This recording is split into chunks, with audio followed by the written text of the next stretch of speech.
அன்புறவு குழந்தை செல்வங்களுக்கு வணக்கம். நாம் இந்த வீடியோவில் என்ன கதையை பற்றி பார்க்க போகிறோன்னா, சித்திர குள்ளனின் சமர்த்தியம். முன்னொரு காலத்தில் புகழ்மிக்க பாக்தாத் நகரத்தை அபூ பெக்கர் என்ற நீதி தவறாத அரசர் ஆண்டு வந்தார்.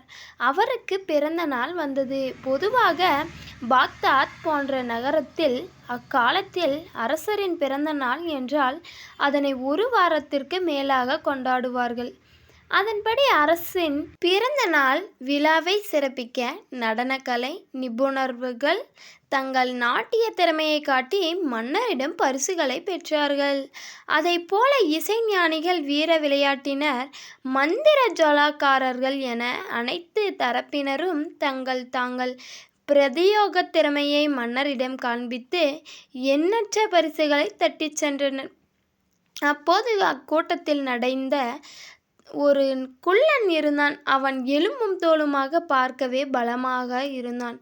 இருந்தாலும் தனது குறைய பெரிதாக நினைக்காத அவன் தைரியமாக மன்னரின் முன்னால் வந்து நின்றான்.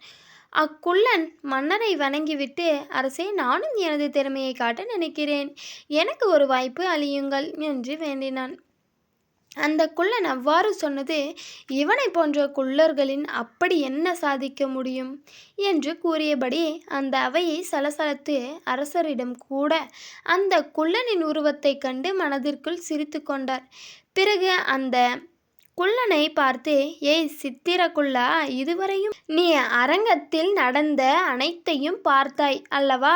இருந்தும் உன்னால் என்ன சாதிக்க முடியும்? ஏன் இங்கு வந்திருக்கிறாய் என்று கேட்டார். அதற்கு அந்த சித்திரக்குள்ளன், அரசே, நான் தற்போது சாதிப்பதாக கூறும் செயலை எந்த ஒரு மனிதனாலும் சாதிக்க விட முடியாது என்று கூறினான்.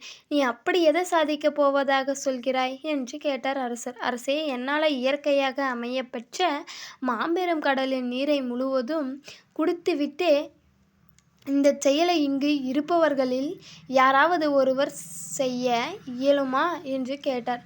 அதனை கேட்டு அங்கு இருந்த அனைவரும் ஆச்சரியத்தில் ஆழ்ந்தனர். ஒரு மனிதனால் கடல் நீர் முழுவதையும் குடிக்க முடியுமா? இது சாத்தியமா என்று அங்கு இருப்பவர்கள் அனைவரும் ஒருவருக்கு ஒருவர் பேசிக்கொண்டனர். முடிவில் கடல் நீர் முழுவதை யாராலும் குடிக்க முடியாது என்பதை அங்கிருந்த அனைவரும் ஒப்புக்கொண்டனர். உடனே அரசே, அந்த குள்ளனை நோக்கி, நீ செய்வதாக சொன்ன சாதனையை இங்கு யாராலும் நிகழ்த்த காட்ட முடியாது. அதனால் நீயே அந்த சாதனையை செய்து காட்டு. அவ்வாறு நீ செய்தால் உனக்கு வேண்டிய சிறந்த பரிசுகளை நானே எனது கருத்தால் தருகிறேன் என்று வாக்குறுதி அளித்தார். இதனால் கேட்ட அந்த குள்ளன், அரசே, பெருமான கடலின் நீரை முற்றிலும் என்னால் குடித்துவிட முடியும். அது எனக்கு ஒன்றும் பெரிதல்ல. ஆனால் கடலின் இயற்கையான நீரை மட்டுமே என்னால் குடிக்க இயலும். எனின் துரதிர்ஷ்டவசமாக அத்துடன் ஆற்று நீரும் சாக்கடை முதலியவையும் ஏராளமான அளவில் கலந்து உள்ளன. அவற்றை எல்லாம் தனியாக பிரித்து கொடுக்க ஏற்பாடு செய்யும்படி அன்புடன் கேட்டுக்கொள்கிறேன். பின்னர் என்னுடைய சாதனையை மிக எளிதாக நிறைவேற்றி காட்டுகிறேன் என்றான் அந்த குள்ளன்.